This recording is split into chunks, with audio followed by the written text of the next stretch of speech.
A church full of grace. The News Church.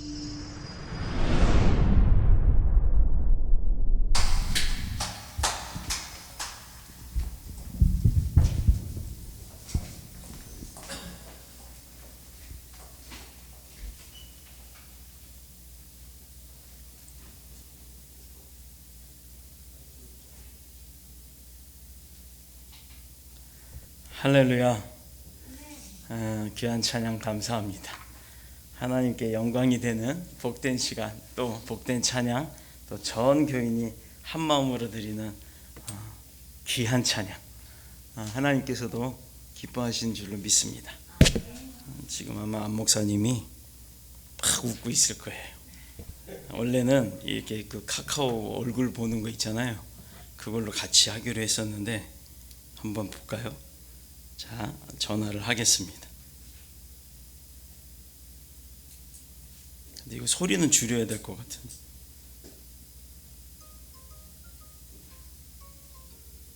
그래도 소리가 나네요. 전화 받으세요. 자, 함께 예배하도록 하겠습니다. 이렇게 해야 실시간 방송이 되거든요. 우리 그 유튜브로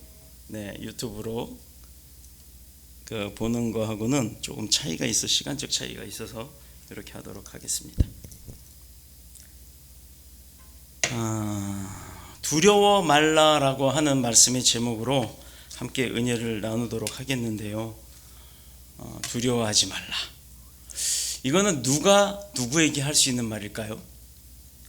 뭔가 해결을 해줄 수 있는 사람이, 어려운 형편에 처한 사람에게 그 도움을 주기 위해서 내가 해결할 테니까 너 두려워하지 마 라고 할 수 있는 말이죠. 똑같은 입장이거나 아니면 오히려 의존을 해야 되는 사람이 두려워하지 마 라고는 할 수가 없겠죠. 뭔가 능력자이거나 해결을 할 수 있는 사람일 경우에 그게 가능한데, 오늘 이 말씀의 제목을 가지고 하나님께서 저와 여러분에게 두려워하지 말라고 하시는 줄로 믿습니다. 오늘 본문의 말씀은 예수님께서 갈릴리 호수의 그 건너편으로 배를 타고 가시다가 갑자기 막 풍랑이 일어서 배가 뒤집어지고 또는 막 그 배에 물이 차서 막 침몰하기 직전에 그 상황에 놓여 있는 그 모습의 이야기예요. 갈릴리 호수는 여러분들이 아시겠지만 이스라엘 땅이 이렇게 있고, 이스라엘 땅 우측으로 보면 좌측이죠. 좌측으로 보면 지중해가 있습니다. 근데 이거를 수평면도로, 이렇게 수평도를 한번 볼게요. 그러면 헬몬산이 있는 이 산 꼭대기서부터 쭉 내려와서 이스라엘 평야가 있고, 이스라엘 평야가 있는 이 해수면 부분 밑으로 그 지중해 해수면이 있어요. 그러면 이스라엘이 지중해 그 바다보다 높죠. 근데 그 높은 바다 밑으로 쭉 내려오다 보면 계속해서 내려오는데, 이 지중해가 해수면, 우리는 보통 그 뭐 고도로 따질 때 영도를 그 해수면을 기준으로 하잖아요. 근데 이 해수면보다도 200m가 더 아래로 내려가면 사해가 나옵니다. 사해가. 근데 그 200m를 더 아래로 내려가기 전 중간쯤 거기에 우리 그 갈릴리 호수가 있어요. 위치가. 그러면 어떻게 되냐면, 분명히 이제 이스라엘 우리 성지순례 갈 건데 가면 이런 생수를 나눠주거든요. 꼭 다 먹지 말고 반 정도 물을 남겨놓은 채로 그거를 차에 다 걸어놓고 이제 가는 거예요. 그럼 처음에 갈 때는 이렇게 돼 있던 게 나는 건들지도 않았는데 사해쯤 가면 이렇게 되어 있어요. 왜? 기압 차이 때문에. 그만큼 사해는 해수면보다도 200m나 아래로 내려가 있어요. 우리가 이제 그거를 알게 됩니다. 자, 그러면 갈릴리 호수는 지중해 수면보다도 무려 231m가 아래예요. 그렇다 그러면 바다가 아니고 호수가 확실하죠. 그런데 호수가 바다같이 보여져요. 가보면 얼마나 큰지. 2004년에 저와 안 목사님이 그 한국의 교회 50명의 청년들, 우리 은교 같은 청년의 나이 또래 학생들, 대학생들, 또 우리 윤빈 성도 같은 그 청년에 해당되는 그런 성도들 50명, 그리고 목사님들 몇 분과 또 일본 교회 청년들 50명을 이렇게 연합으로 모아서 우리가 함께 기도회도 하고 그들에게 복음이 뭔지 막 보여주고 하는 그 일본의 그 청년 기독 청년들을 모임이 있는 그 연합회를 일주일간 한 적이 있어요. 그때 간 게 어디냐면 비와코 호수라고 하는 데를 갔어요. 그 옆에 지금 사진에 보면 저런 집이 하나 있고 아주 건물이 큰 3층짜리 건물이 있는데 그걸 아예 통째로 빌려서 그 숙소에서 캠핑을 하면서 우리가 부흥회도 하고 식당에서 밥 먹고 의자 싹 치워서 거기 마루처럼 만들어 놓고 찬양도 하고 기도도 하고 막 이렇게 한 적이 있습니다. 그때 그 큰 역사들이 있었는데 그 주변이 어디냐면 비와코 호수라는 데예요. 근데 그 호수를 가보면 분명히 바다처럼 수평선이 보여요. 그 끝이 안 보여요. 얼마나 큰지. 동양에서 두 번째로 큰 호수입니다. 비와코. 근데 거기에 이렇게 물을 딱 찍어 먹으면 느낌은 바다 같은데 물은 짜지가 않은 민물이에요. 그러니까 호수가 많죠. 그런데 마치 그런 갈릴리 호수도 그런 모습입니다. 뭐 물론 이제 건너편 요르단도 보이긴 희미하게 보이긴 보입니다만 헬몬산이라고 하는 가장 높은 그 헬몬산 눈이 만년설이 쓰여 있는 그 헬몬산의 빙하가 녹으면서 그 물이 흘러 어디로 단 계곡으로 흘러서 단 계곡에서부터 요단을 거쳐서 요단강을 거쳐서 쭉 들어오는 게 바로 어디로 들어오느냐? 바로 그 우리 갈릴리 호수로 물이 들어와요. 그럼 그 호수의 반대편 쪽으로 가면 또 그 물은 요단강으로 흘러서 어디로 가냐면 사해까지 가는 겁니다. 그런데 단지파 계곡에서 내려오는 그 만년설 빙하가 녹은 물은 폭포처럼 팍 쏟아집니다. 그 폭포가 뭐 그렇게 크지는 않아요. 우리 동네 어디 계곡 가면 쏟아지는 폭포 정도예요. 그런데 이스라엘은 어떤 나라에 물이 귀한 나라잖아요. 거기에서 그건 어마어마하게 큰 폭포고 전 국민의 관광지입니다. 가보면 기대하고 갔는데 가보니까 폭포의 수준이 우리 저 들어오는 유리문 저 중문 수준밖에 안 돼요. 그 정도 폭으로 물이 확 쏟아집니다. 그런데 코발트색이에요. 물이 연두색 비슷한 뿌연 연두색 같은 그런 색이에요. 그래서 손을 딱 넣어보면 얼음장처럼 차갑습니다. 그 물이 흘러서 사해까지 올 때는 도통 그 요단강을 흘러서 내려오는 그 물이었는데 사해에서 그 물 내려오는 데를 이러고 보면 이게 대체 물이 내려오는 거야? 할 정도로 물이 없어요. 그래서 지금은 사해도 점점 그 물의 양이 더 줄어가고 있답니다. 들어오는 것보다 증발되는 게 많아서. 사해에 들어가면요 꼭 생수를 하나씩 줘요. 의무예요 이거는. 근데 먹으라고 주는 게 아니라 이건 뿌리라고 주는 거예요. 어디다 뿌리느냐? 그 사해 뭐 들어가서 막 누우면 뜨고 막 이런 거 있잖아요. 진짜 뜹니다. 뭐 이만해서 뜨는 게 아니라 요만한 사람도 떠요. 다 뜨는데 그 물이 한 방울이라도 눈에 들어가면 뭐 팔짝팔짝 뛰어요. 얼마나 따가운지. 그때 이거 하라고 눈에 뿌리라고 주는 게 그 생수예요.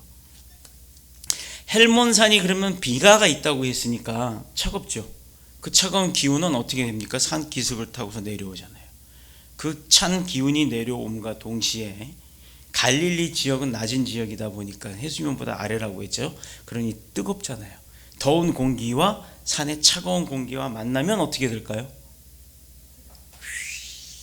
회오리 바람이 일고 갑자기 풍랑이 불고 구름이 끼고 폭우가 쏟아지진 않아도 막 회오리 바람 같은 돌풍이 일어나기 때문에 풍랑이라고 하는 게 언제 어느 때 그 같은 갈릴리 호수에도 동편이냐 서편이냐에 따라 다르게 막 그런 것들이 일어납니다. 수시로 변하기 때문에 아무리 그 갈릴리 지역에서 몇십 년을 내가 어부 생활을 했던 사람이면 프로인데 날씨 기후 하늘만 봐도 딱 알잖아요. 그런데 그 갈릴리 지역에서 그렇게 오래 했던 어부들조차도 그 기후 변화에 대해서는 예측을 할 수 없는 상황이 그런 현상 때문에 일어난다고 해요. 그래서 갈릴리에서 평생 어부로 살았던 제자들과 예수님이 타고 건너가고 있었잖아요. 건너가고 있었던 그 순간에도 예외 없이 풍랑을 만날 수밖에 없었던 거예요. 자, 여기서 조금 이런 사람들이 있죠. 목사님, 예수님은 능적자인데 그 바람이 애초부터 안 일어나면 좋았잖아요. 이렇게 하시는 분들이 있을 거예요. 그러면 이야기가 안 되는 거죠. 그러면 성경에 기록이 안 되죠. 그러면 예수님이 어떤 분이라는 게 증명이 안 되죠. 애초부터 그런 일이 안 생기니까. 그래서 두려워하지 말라는 거예요. 우리에게도 어떤 일이 벌어지는 거, 예수님은 그렇게 열심히 믿는데 너 그런 일이 왜 생기냐? 그런 일을 통해서 예수님이 어떤 분인지 우리가 깨달을 수 있는 기회가 있잖아요. 예외 없이 풍랑으로 인해서 사경을 헤매게 되었을 때 문제는 배 안까지 물이 가득 차기 시작했다는 거예요. 배에 물이 가득 차면 어떻게 돼요? 가라앉는 거잖아요. 그러면 어떻게 돼요? 죽어요. 그거 깊어요. 갈릴리 호수가. 36절에 보면 예수님 배만 그런 게 아니었어요. 그 주변에 같이 따라갔던 배들이 다른 배들도 똑같은 상황을 맞이하였다는 겁니다. 계속해서 37절을 보면 큰 광풍이 일어나며 물결이 배에 부딪혀 들어와 배에 가득하게 되었더라. 항해하는 배에 물 들어온다는 건 그냥 침몰한다는 거 아니에요. 그러면 그 얘기는 뭐예요? 구조되지 않으면 죽는다는 겁니다. 자, 죽음이 눈앞에 다가오고 있으니 어부들은 콩뛰듯 팥뛰듯 난리가 났는데, 근데 예수님은 그때 뭐하고 계셨어요? 어디서? 고물에서. 예, 고물, 뱃머리라고 그러죠. 배 뒤는 이물이라고도 하고, 거기서 탁 베개를 베고 누워서 그냥 편안히 쉬고 계시는 거예요. 그 와중에 여러분, 배가 침몰하면 어디부터 침몰해요? 앞에부터? 뒤에부터? 구멍 뚫린 데부터 침몰하죠. 맞아요. 근데 대체적으로 배가 만약에 물이 차기 시작한다면요, 뒤부터 가라앉습니다. 왜냐하면 엔진이 있어서 뒤가 무겁기 때문에 이렇게 가라앉다가, 네. 아니요, 그냥 일반적인 배들을 얘기하는 거예요.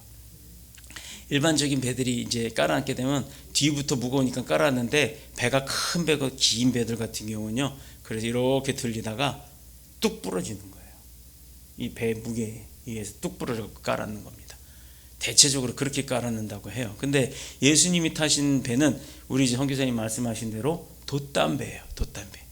근데 그 규모가 우리나라의 그 작은 통통배, 이런 황포돛대 하는 그런 노젓는 배 정도 수준이 아니고, 이스라엘에서 그 베드로가 운영했던 그 배는, 그 톤수로는 제가 잘 모르겠지만 우리나라에서 보면 웬만한 어선보다 커요.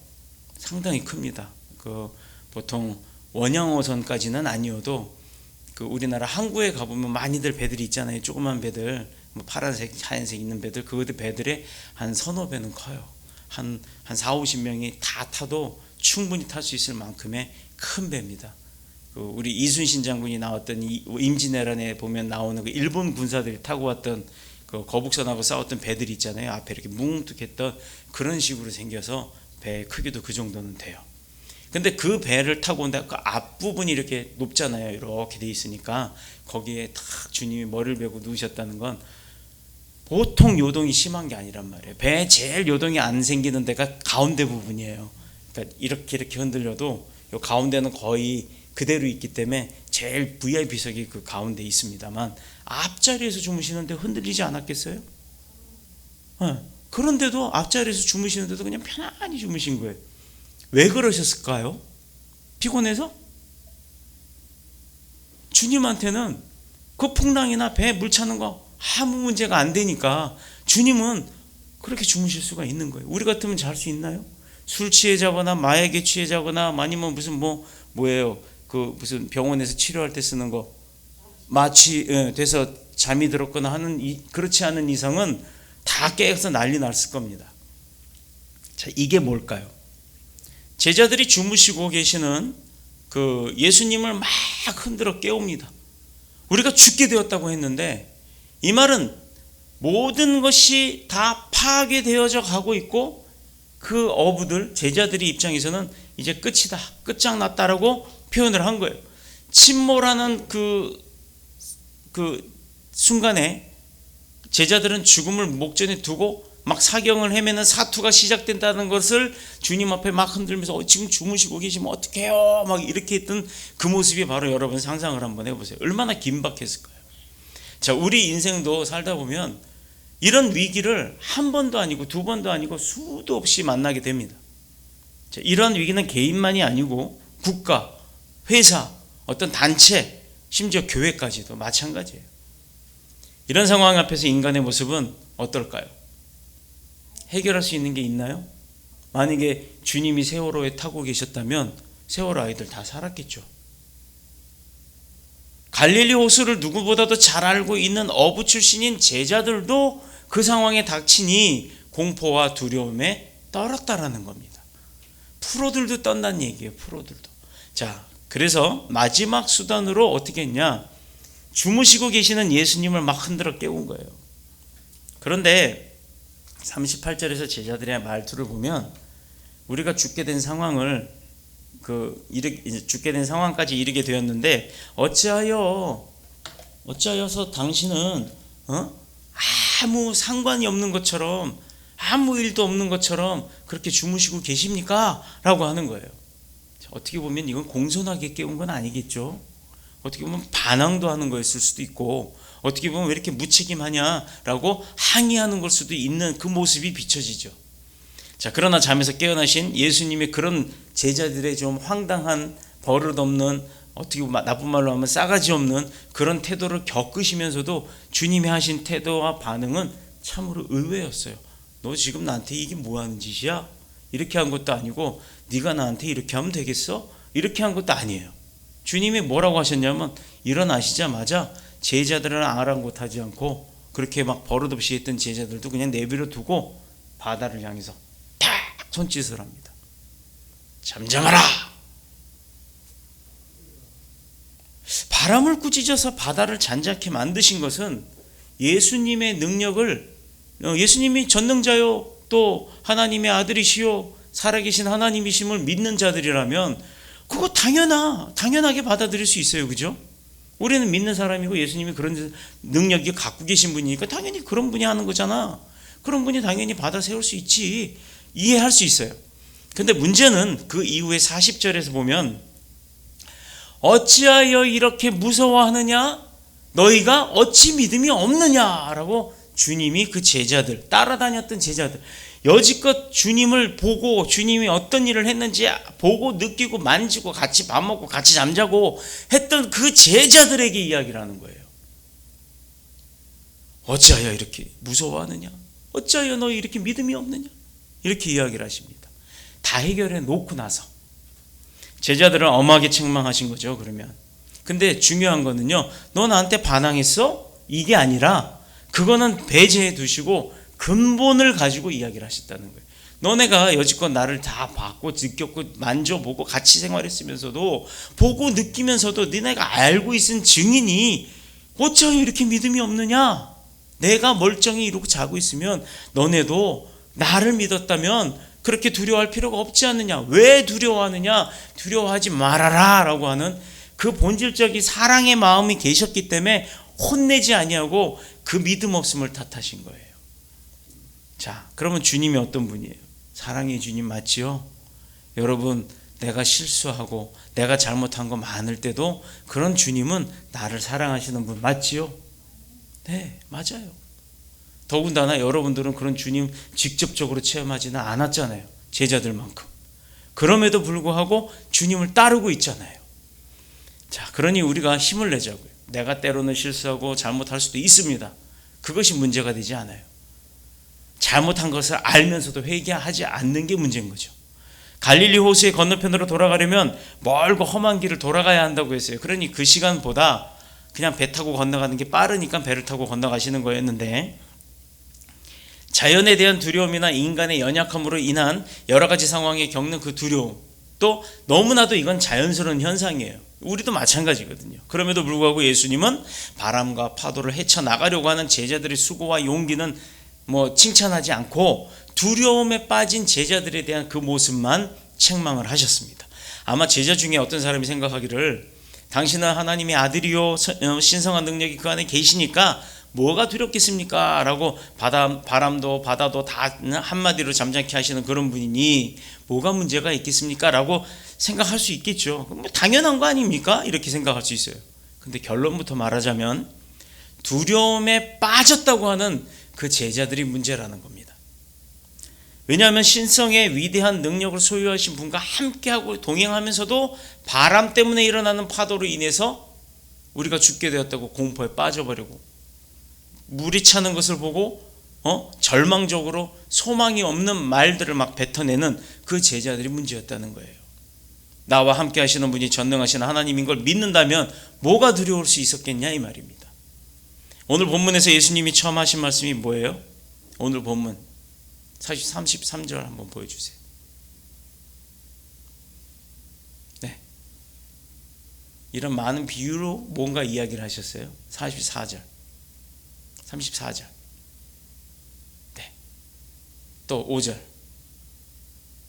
우리가 저편으로 건너가자, 이렇게 이야기를 하시죠. 저녁에 어둠이 찾아오기 시작할 때 처음부터 예수님이 배 타고 건너편으로 가기를 원했던 겁니다.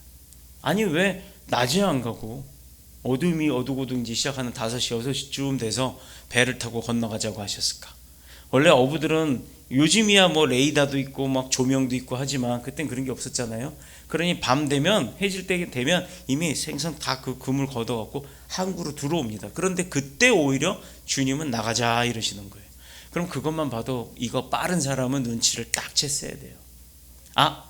이 밤중에 항해를 한다는 건 이게 되게 위험한 건데 주님이 가시자고 하네. 그러면 주님은 전능자니까 그런 주님이 가자고 하는 건 따라야지, 이렇게 했어야 되겠죠. 그 믿음이 있었다면 바람이 불고 풍랑이 일어도 걱정할 게 없잖아요. 그런 주님이 계시니까. 그런데 바다는 원래 사람에게 두려움을 주는 장소잖아요. 우리 주홍재 집사님이 지금 자리에 안 계시는데 이분이 형편이 아주 어려웠을 때 그 목돈을 만들기 위해서 그 원양어선 타는 걸 목돈을 먼저 받는 거래요. 그 목돈을 먼저 주고 그건 이제 식구들한테 쓰라고 주고 본인은 이제 배를 타고 나간 거예요. 1년인가 6개월인가 기간은 잘 모르겠는데. 그런데 그 주홍재 집사님 성격 다 아시잖아요. 그분이 바다에 나갔더니 그냥 파도가 아니라 산이 하나가 움직였다 내렸다 올라갔다 내려갔다 배가 그 속으로 들어갔다 나왔다 막 이러더니 자기가 평생에 안 해본 일이었지만 그때 처음으로 하나님한테 기도를 했답니다. 주집사님이 뭐라고 기도를 했냐면, 하나님 나 육지에만 내려가게 해주시면 뭐든지 하겠습니다, 이렇게 고백을 했대요. 얼마나 그게 무섭고 힘들었으면 생각해 보세요. 물론 그런 망망대해의 그런 태평양 한가운데처럼 갈릴리 호수는 그 정도까지는 아니었을 거예요. 그러나 바다라고 하는 밤의 밤바다는 원래 사람들에게 두려움을 줄 수밖에 없는 그런 환경입니다. 보이는 건 없죠. 뭔가 움직이는 건 크죠. 그러니 두려워할 수밖에 없죠. 그러므로 어떤 목적을 가지고 항해를 하려고 하면 일단 위험할 거다라는 건 각오하고 가는 거예요. 이스라엘도 가나안을 향해 출애굽, 애굽 땅에 이집트 땅에서 출애굽할 때도 광야의 생활을 두려움이 없었겠어요? 그 허허벌판, 그 광야 아무것도 없는 그곳을 지나가야 된다라고 하는, 본인들은 알거든요. 그게 아라비아 상인들이 많이 다녔던 길이기 때문에 엄청 그 길이 길고 그거를 통과한다는 게 쉽지 않다라는 걸 분명히 알고서도 노예의 생활에서부터 해방되는 것이 더 기뻤기 때문에 모세를 따라서 출발을 하는 각오를 하고 출발한 거예요. 노인부터 아이까지. 자, 그것뿐만 아니라 이스라엘의 적국이었던 아말렉과 그 아말렉과 무수한 대적들의 그 많은 칼날들이 있었을 거 아니에요. 전쟁을 통해서 그 칼날들을 각오하지 않고는 약속의 땅을 통과할 수가 입성할 수가, 저런 땅이에요. 이런 땅, 가나안 땅이. 가나안을 가보면 이래요. 진짜 얼마나 좋은지 몰라요. 물도 막 흐르고요. 그런 오아시스가 없어요. 그런 낙원이 없습니다. 거기를 들어갈 수 있는 기회는 한 번인데 그 기회를 얻기까지는 어떤 고통이 있었다? 광야를 지나야 되는 그 각오와 고통을 겪어야 되는 그 고통이 있었다라는 거예요. 하나님이 약속하신 축복의 땅이 거저 오는 게 아니에요. 하나님이 약속한 그 땅이, 하나님이 선택한 백성 이스라엘 백성들에게 그 가나안 땅이 그냥 다가온 게 아니라 그 가나안 땅은 약속 받은 곳이지만 그곳을 가기 위한 노력은 이스라엘 백성이 했다는 거예요. 우리가 이걸 좀 생각을 해봐야 합니다. 그들이 그곳을 향해 나갔다는 거예요. 두려움이 있건 없건 그건 상관하지 않고 하나님이 주시기로 약속한 그 땅을 위해서 우리는 가야만 했다라는 겁니다. 우리 교회도 롯이 아브라함을 떠나며 여호와께서 아브라함에게 이르시되 너가 서 있는 그곳에서 북쪽과 동쪽과 서쪽 남쪽을 바라보라. 내가 너와 너 가정에게 그 땅을 더하리라, 주리라 약속하셨잖아요. 저 우리는 어떻게 해야 됩니까? 복음 들고 나가는 거예요. 어디로? 세계 방방곡곡으로. 하나님이 가라고 하는 곳은 가야 돼요. 이게 우리의 사명이에요. 선교를 나가려면 뭐가 필요합니까? 물질 필요하죠. 교회가 물질이 많아서 그 물질로 여러분들한테 막 나눠줘가면서 가자고 할 수 있다면 얼마나 좋겠어요. 그렇게 되려면 어떻게 합니까? 여러분들이 다 잘 돼서 헌금도 많이 하시고 그 헌금 가지고 사역을 하는 거예요. 자, 그렇다면 하나님이 우리에게 뭐 약속하셨어요? 가나안 땅을 이스라엘 백성들에게 준 것처럼 세계 선교지를 우리에게 주셨잖아요. 그럼 그 선교지로 가야 하는 의무가 우리에게 있죠. 어디로 가라 하면 그때 가야 돼요. 근데 갈 때 필요한 건 물질이에요. 그 물질은 하나님이 주시기로 약속하신 겁니다. 아멘.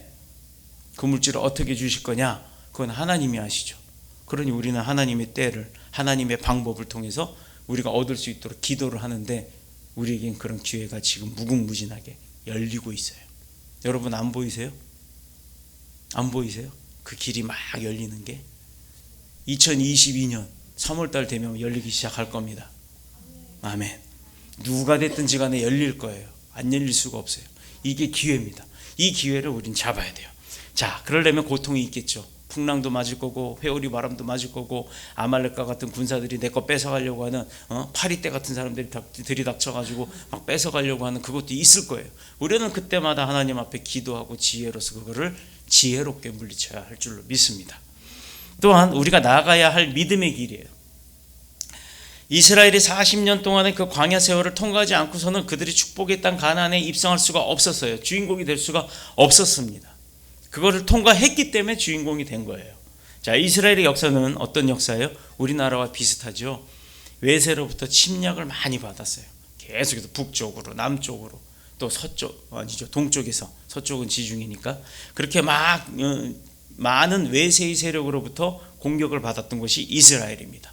우리나라도 마찬가지죠. 그래서 이스라엘 찬양, 히브리어 찬양을 부르면요, 우리가 공감을 할 수 있는 이유가 우리의 정서와도 맞기 때문이에요. 우리도 노래를 통해서 많이 위로를 받죠. 그들은 찬양을 통해서 위로를 받습니다. 인류 요리사가 되면요, 여기 이제 여러분들이 계시는데, 자, 오늘은 내가 요리사 뭐 이거 있잖아요. 그렇게 해서 식구들이 여럿이 있는데 그 식구들의 자녀들이 여럿이에요. 한 10명쯤 되는데 그 10명의 입맛이 다 틀려요. 누구는 채소를 좋아하고 누구는 오이 안 먹고 누구는 고기만 먹고 누구는 당근만 좋아하고 막 이럴 거란 말이에요. 근데 김밥 하나를 또 만드는데 누구용 김밥 따로 누구용 김밥 따로 이렇게 하나요? 아니죠. 따다다다닥 쳐서 먹어 하고 뿌리면 아들이 와서 막 딸이 와서 막 주워 먹습니다. 그런데 한 녀석은 거기서 당근 빼내고 김 벗겨내고 있고, 난 누두가 좋아 그래서 누두 김밥 못 먹는다고 김 벗겨내고 있고, 이렇다 그러면 은규는 오이를 안 먹어요. 저도 오이를 별로 안 좋아해요. 오이에서 나는 그 특유의 냄새가 싫어요. 그래서 저 은규 마음 이해합니다. 근데 오이 대신에 또 수박은 좋아해요. 수박도 살만 좋아해요. 그 테두리는 오이 냄새가 나서 싫어해요. 자, 이렇게 그 각자의 입맛에 맞게 하려면 우리 저기 있잖아요. 스시집 가면 주방장이 앉아가지고 막 원하는 대로 이렇게 타닥타닥 금방 쪼물쪼물해서 만들어 주잖아요. 그때 나는 좀 맵게요. 나는 맵지 않게요. 나는 이거 좀 조금 비린내 안 나게 해주세요. 살짝 데쳐주세요. 하면 그걸 그대로 다 주방장은 인류 요리사가 되니까 원하는 대로 손님들이 원하는 대로 그냥 척척척척척 나옵니다. 보통 주부 9단쯤 되면 애들 입맛 말 안 해도 다다다다닥 나오죠. 김밥 하나를 만들어서 자름에도 불구하고 거기서 순간 주면서 그거 막 손가락으로 다 빼내고 준단 말이에요. 그 정도로 기술이 됐는데 인류 요리사가 되면 그래요. 근데 인류 요리사가 되기까지 그 사람은 얼마나 많은 손가락을 베었고 얼마나 많이 음식을 태워봤을 것일까. 우리가 그런 생각을 한번 해보면 노력하지 않은 사람은요, 그렇게 그 자리에 올라갈 수가 없는 거예요. 자, 그렇다 그러면 겉으로 볼 때 세상에서 아무 일도 하지 않고 제일 편한 인생이 어떤 사람이에요? 놀고 먹는 사람, 배짱이 같은 사람. 그럴 수도 있네요. 근데 저는요, 누워서 일어나지 못하는 사람이에요. 살아는 있는데 이러고 누워있는 분들이 있잖아요. 내 의지와는 상관없이 나는 일어나고 싶죠. 근데 몸이 안 움직이는. 그래서 병에 누워있는 환자들. 그런 환자들을 저는 이제 우리 사역을 하면서 그런 환자분들이 계신 데 가서 예배도 드리고 이제 그런 일을 했은 적이 있어요. 그런데 그분들이 오직 할 수 있는 거는 그냥 입만 열어요. 입만. 그런데 그런 분들도 찬양을 하는데 같이 따라합니다. 근데 저는 제가 들어본 찬양 중에 그렇게 아름다운 찬양 처음 들어봤어요. 얼마나 울었는지 몰라요. 누워서 목도 못 가누시는 오늘 내일 하셨던 그 할머니 한 분이 저희가 이제 인사하고 막 다 손잡아주고 간다고 할 때 손을 탁 잡고서는 뭐라고 해요. 근데 뭔지 못 알아들었어요. 근데 거기 이제 그걸 케어해 주시는 고춘자 목사님이라고 여자분이 계시는데 장애인 사역 하셨던 그 목사님은 통역을 해 주세요. 목사님 또 오시래요. 눈물이 안 날 수가 없죠. 저희가 무슨 뭐 능력자도 아니고 프로들도 아니고 그런데 찬양하고 그러고 예배드리고 그랬더니 그게 은혜가 됐다고. 가는데 그 움직이기도 힘든 손 이렇게 내밀어서 손 딱 잡더니 뭐라고 하신 게 또 오세요 였던 거예요. 그분이 입술로 찬양을 하는데 그냥 신음소리 같은 소리가 나요. 그런데 그 찬양이 그렇게 눈물이 나요. 여러분, 그들은요 자기가 할 일을 다른 사람들이 다 대신해서 해주죠. 자, 대소변 받아줍니다. 먹을 것 입을 것 걱정할 거 없어요. 솔직히 그죠? 가만히 누워만 있어도 알아서 다 해주니까 항상 누군가 곁에서 돌봐주면서 모든 문제를 다 해결해 줍니다. 자, 그렇다고 이 환자가 행복하고 성공한 인생일까요? 편안한 삶을 살고 있는 걸까요? 아닙니다. 그렇지 않아요. 중증 환자예요. 환자는 환자 나름대로의 고통이 있는 거예요. 또 그 가족들은 그 환자가 얼른 일어나기를 얼마나 바라고 또 소원을 하고 있겠습니까? 안타깝게도 병마에 사로잡혀 쓰러진 사람들인데 하나님은 우리가 누워있는 환자처럼 하나에서부터 10까지 주위의 사람들을 다 책임져 주는 그런 인생을 살기를 원하는 게 아니라는 거예요. 하나님께서도. 자, 도리어 나보다 더 연약한 사람이 있으면 그를 위해 손도 잡아주고 안아도 주고 때로는 먹여도 주고 업어도 줄 수 있는, 넘어진 사람을 이렇게 세워주고 낙심하고 두려움에 떠는 사람들에게 용기, 힘, 위로를 줄 수 있는 그런 사람이 되기를 원하는 겁니다. 그렇다면 그런 사람이 되려면 두려움의 바다 건너가야죠. 당연히 내가 이겨야, 내가 알아야 되는 거거든요. 아니, 에쿠스 파는 사람이 자기가 에쿠스를 타보지도 않고 어떤 시동을 걷는지도 모른다면, 제가 2003년이 아니죠. 1993년에 뉴그랜저라는 게 우리나라에 각그랜저 다음에 처음 나왔어요. 뭐 실버, 골드 막 이렇게 했던 거. 근데 그때 제가 그 차를 사게 되는 계기가 있어서 울산에서 직접 차를 빼갖고 왔습니다. 그게 그때 당시 그때 처음으로 나왔던 것 중에 뭐가 있었냐면, 브레이크 페달, 오토매틱이니까 브레이크 페달 옆에 엑셀레이터가 있잖아요. 페달이 2개밖에 없어요, 보통 오토매틱이. 근데 그 차가 요즘은 흔합니다만 왼쪽에 보면 요만한 발 페달이 하나 있어요. 그걸 뚝 밟으면 사이드 밀러가 딱 잠기는 거예요. 이거 당기는 게 아니고 그 풋페달이라고 하는 사이드 브레이크가 처음 달려 나온 현대차예요. 서울에 딱 도착했네요. 발로 그거 밟는 거는 알았어요. 꾹 하고 밟아서 세웠어요. 아니 세상에, 그러고 나서는 그걸 푸르는 방법을 모르는 거예요. 이게 시동을 걸고 가야 되는데 그게 걸리니까 삐 그러고 쳐도 안 나가요. 나가긴 나가지만 힘들게 나가요. 근데 계속 삐 소리가 나요. 아니 이건 밟긴 밟았는데 밟으면 밟을수록 더 깊게 들어가지 풀리지를 않아요. 그래갖고 영업사원한테 전화를 했습니다. 영업사원님, 이거 어떻게 풀어요? 영업사원이 세상에 모르네. 차를 판 영업사원도 자기도 그 차를 못 봤대요. 그래서 어떻게 푸는지 모른다고 잠깐만 기다려주세요. 자기가 알아갖고 연결해 주겠대. 그때 나중에 전화가 왔어요. 보니까 뭐 운전석 문 여는 그 옆쪽에 대시보드 그 밑에 보면 뭐 땡기는 버튼이 있대요. 아이고, 땡기는 거를 버튼이라고 하니까 그 누르는 건 줄 알고 아무리 찾아도 없는 거예요. 영업사원이 알았다면 릴리즈 그거 핸들 트랩 땡기시면 돼요 라고 하면 그거 땡기면 되잖아요. 릴리즈라고 돼 있거든요. 아니, 한국 차에 릴리즈라고 써있으니까 릴리즈가 뭔지도 모르는데 버튼을 땡기라고 하니 버튼만 찾고 있었죠. 다 눌러도 안 되는 거예요. 자, 이게 영업사원의 실수였어요.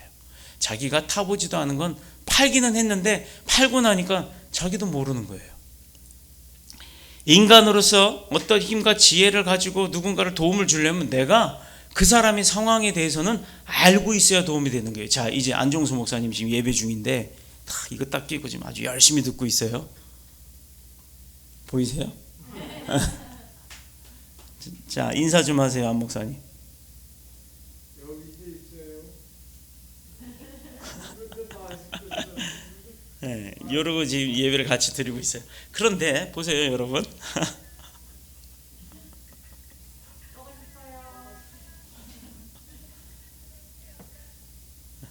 자, 이렇게 본인도 알아야 알잖아요. 이제는 저는 겪어봤잖아요. 화상 입었을 때 어떻게 처치하는지를. 일단 뭐 본능적으로 수돗물 틀고 했더니 구급대에서도 그렇게 하라고 얘기를 하더라고요. 여러분 절대 만지면 안 됩니다. 껍질이 벗겨졌어도 그 떼어내면 안 돼요. 그리고 만약에 옷을 입은 상태에 화상을 뒤었다, 내가 뒤인 것 같다 그러면 그대로 가서 옷에다 물을 뿌리세요. 이거 벗기지 마세요. 병원 가서 벗기세요. 이게 훌떡 벗다 보니까 껍질이 벗겨진 거예요. 일이 2배로 커진 거예요. 껍질이 안 벗겨졌으면 더 빨리 치유가 될 수도 있었을 겁니다. 근데 본능적으로 벗게 되거든요. 그러지 말고 그대로 가서 물을 뿌리세요. 뭐 비싼 옷이어도 상관없어요. 어차피 병원 가면 자릅니다. 잘라서 뜯어내는 거니까. 그렇게 해서 병원에서 하게끔 하세요. 그러니 이제 보세요. 경험이 있으니까 이 얘기를 하잖아요. 누가 이제 화상을 입어도 어떤 조치가 우선인지 제일 먼저 할 건 열을 빼는 겁니다. 그게 뭐 한간에 뭐 소주 부어라 뭐 알코올을 부어라 큰일 납니다. 그런 거 안 된대요.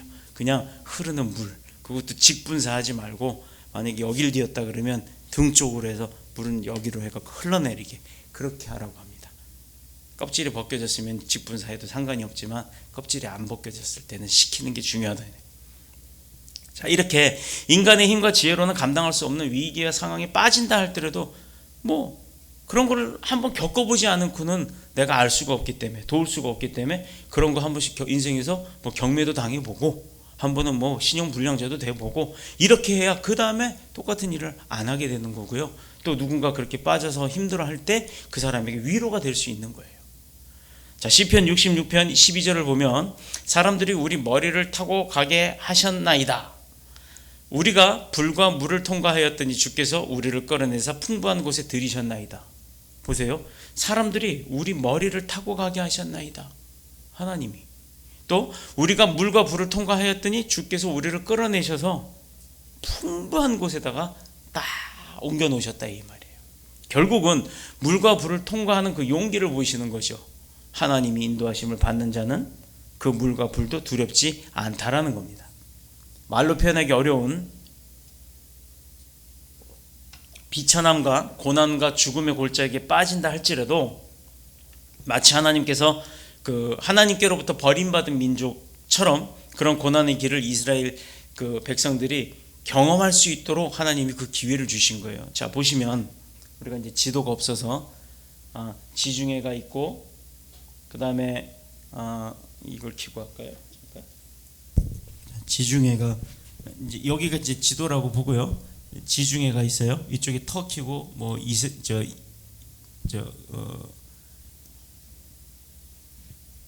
그 치즈하고 피자 유명한 나라 이탈리아 있고 한 그쪽서부터 아래로 쭉 내려오면 지중해가 이렇게 반달형으로 역반달형으로 있어요. 이 지중해 싹 라운드 한가운데가 이스라엘 땅이에요. 이스라엘 땅에서 밑으로 내려오다 보면 시나이 반도라고 해서 이렇게 V자 같이 생긴 땅이 있고 그 옆으로 이렇게 내려오면서 그 이집트 땅이 있습니다. 그러면서 그 이집트 땅 옆으로는 아프리카 대륙이 이렇게 크게 있죠. 그러면 이 시나이 반도가 이렇게 V자 형태로 돼 있고 여기가 이집트면 이집트에서 출애굽을 하면 여기 이렇게 건너서 시나이 반도를 밑으로 내려갔다가 다시 올라왔다가 다시 밑으로 꺾었다가 그 다음에 아라바 광야를 통해서 이렇게 해서 삥삥삥삥 돌다가 이렇게 이스라엘 여기가 가나안 땅 목적지라 그러면 시나이에서 출애굽해서 이렇게 올라가면 바로 가잖아요. 그렇죠? 평야 따라서 해안가 따라서 쭉 가면 되잖아요. 근데 이렇게 안 가고 왜 여기서부터 빙빙빙빙빙 돌면서 40년을 걸리게 하셨을까? 여러분 40년이라는 세월이 그 작은 게 아니에요. 우리 저 윤빈이가 태어났을 때 출발해갖고 지금 윤빈이 이 나이 될 때쯤 돼갖고 들어가는 거예요. 40년이라는 세월. 그리고 결국은 이스라엘 백성이 그 고생을 했지만 결국 들어간 사람은 누구예요? 출발할 때 사람들은 이미 다 죽었고 나중에 들어간 사람은 그 2세대들이 들어간 겁니다. 이유가 뭘까요? 왜 그렇게 경험을 하는 긴 시간을 주셨을까? 그들이 광야에서 단련받고 많은 민족들의 멸시도 받고 또 걸어가는 그 과정들을 통해서 그들이 새로워지고 강해지고 또 하나님 중심의 그 믿음을 계속해서 사람들이 키워나가면서 세워지기를 원하셨던 거예요. 훈련 과정이죠. 그러니까 그래서 축복의 가나안 땅의 손님이 아니라 그 땅의 주인공이 될 수 있는 자격을 얻기를 원하셨던 겁니다. 여러분 남자분들이 우리나라는 무조건 군대를 갑니다. 이스라엘은 여성도 가요. 의무예요. 근데 요즘에 이제 인구가 줄다 보니까 뭐 모병제를 하니 어쩌니 뭐 그런 나중에 어떻게 될지 모르겠습니다. 자, 남자분 대한민국의 남성들이 세계에 나가면요 대우를 받아요. 그리고요 특히 미국이나 유럽 쪽에 가면 한국 남자들이 이야기를 하다가 군대 이야기를 하다가 뭐 총 이야기가 나오잖아요. 그럼 너 군대 갔다 왔어? 하고 물어봐요. 나 군대 갔다 왔어. 그럼 다 놀래요. 왜? 우리나라에서 군인이 아무것도 아닌 것 같죠. 군발이라고 이렇게 하지만 미국에서의 군인은 영웅입니다. 미국 군인은요 비행기 타면 할인도 해줘요. 군복만 입으면 먼저 가라고 해줘요. 다들 양보합니다. 근데 그 군인이 전쟁에 나와서 어딘가를 다쳐갖고 왔다. 우린 상위 군인이라고 그래서 저 몸 장애인 됐어 이러고 막 이러잖아요.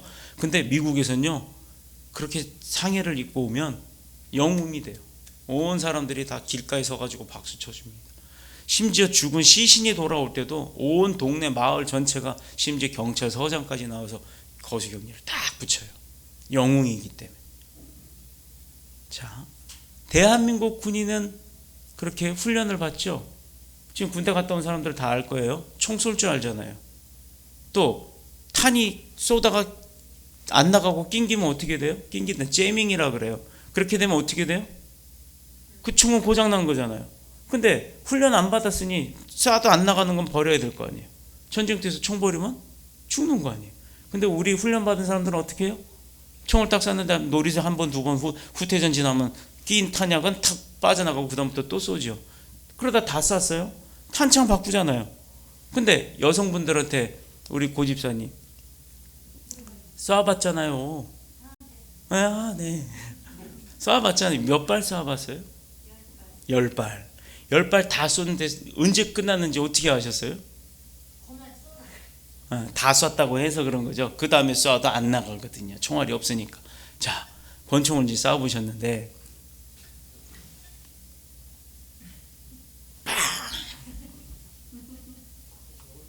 이게 뭐냐면 처음 쏘니까 빵 하니까 본인 거에도 놀래요. 근데 그 옆에 누가 쐈냐? 바로 그 옆에 칸에서 안 목사님이 쏴요.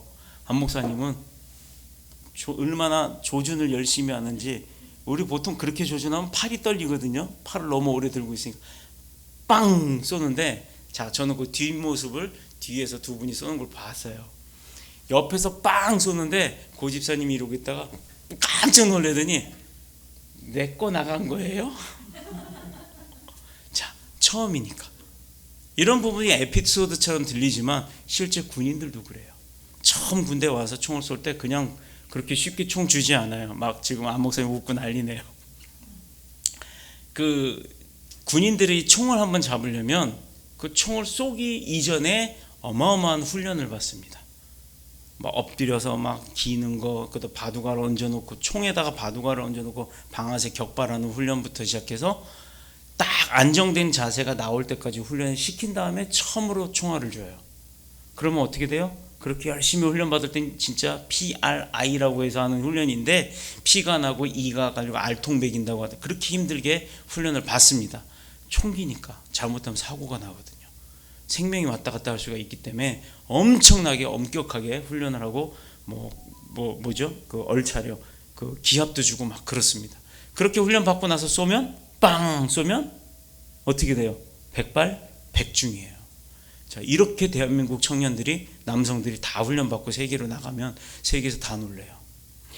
그거를 했단 말이야? 이렇게 놀라는 겁니다. 왜? 외국엔 군대 안 갔던 사람 많거든요. 군인 되어 보는 게 소원인 사람들도 있습니다. 그 땅의 주인공이 되려면 그만큼 훈련을 해야 전쟁에 나갔을 때 이기는 거고 총 쏘는 것 하나만 갖고도 그렇게 열심히 훈련을 했을 때 죄송해요. 집사님 뭐라 그러는 게 아니라 처음 쏜 사람의 그 모습을 얘기하는 거예요. 옆에서 빵 쐈는데 놀래는 그런 일이 안 벌어지는 거예요. 근데 이제 보세요. 고 집사님 또 가서 쏘라 그러면 이젠 잘해요. 쏴본 경험이 있고 볼륨이 어느 정도로 큰지를 알기 때문에 그게 겁이 안 나는 거예요. 한 10번쯤 쏘면 아마 탁 웃으면서 탁 끼고 빵빵빵빵빵빵 쏘고 다 쐈어요. 이럴 거예요. 몇 초 만에. 자, 이런 거는 경험입니다. 하나님이 가나안 땅의 주인공이 되기 위해서는 그 가나안에서 이루어질 많은 일들을 미리 훈련시키느라고 40년의 광야 생활을 시키신 거예요. 출애굽 과정의 재현이 바로 지금 저와 여러분의 삶 가운데도 이루어지고 있는 줄로 믿습니다. 그래서 오늘 이 말씀 하시는 거예요. 자, 얘들아, 내가 사랑하는 누구야. 너 지금 아프냐? 너 지금 재정적으로 어려우냐? 너 지금 무슨 마음적 심적 고통이 있느냐? 다 두려워하지 마라. 내가 너와 함께 한다. 너네 이스라엘 백성들이 어떻게 살았는지 봤지? 그들이 어떻게 됐어? 가나안 땅 저런 곳에 가서 사는 거 봤잖아. 지금도 그 조그만 나라, 전 세계가 주목하고 있는 나라, 지금도 전쟁이 있지만 한 번도 지지 않는 나라, 그 나라를 만든 게 나다. 그런 하나님이 저와 여러분을 지금 지키신다고 약속하시는 거예요. 두려워하지 말라고요. 지금 겪는 거는 우리가 출애굽했던 이스라엘 백성들의 그 모습을 다시 한번 우리의 삶 가운데서 훈련받고 있는 거라는 그 말씀을 전해주시고 계시는 줄로 믿습니다.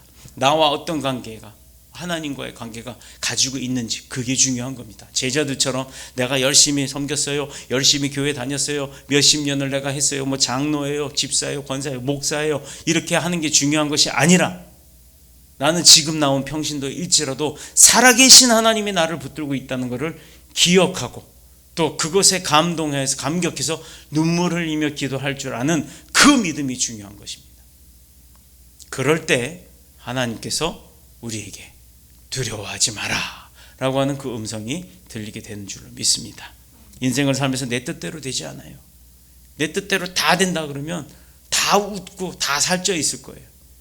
누가 피골이 상접해 있고 다 인상이 찌그러져 있고 험난한 삶 속에서 고통스러워하는 사람은 아무도 없을 겁니다. 그래서 너무 심각한 위기를 만나고 감당할 수 없는 풍랑이 일어서 두려움이 엄습한다 할지라도 고물에 누워서 주무시고 계셨던 예수님을 본 제자들처럼 떨 것이 아니라 고물에서 누워 계시고 그 상황에서도 누워서 주무시고 계시는 주님이 나와 함께 하고 있다는 그 믿음을 소유하셔서 어떤 어려움과 환난이 온다 할지라도 그 주님이 해결해 주실 것이라는 믿음으로 기뻐하며 승리하는 삶을 사시기를 그리스도 예수님의 이름으로 축복합니다. 축원합니다. 기도드리겠습니다.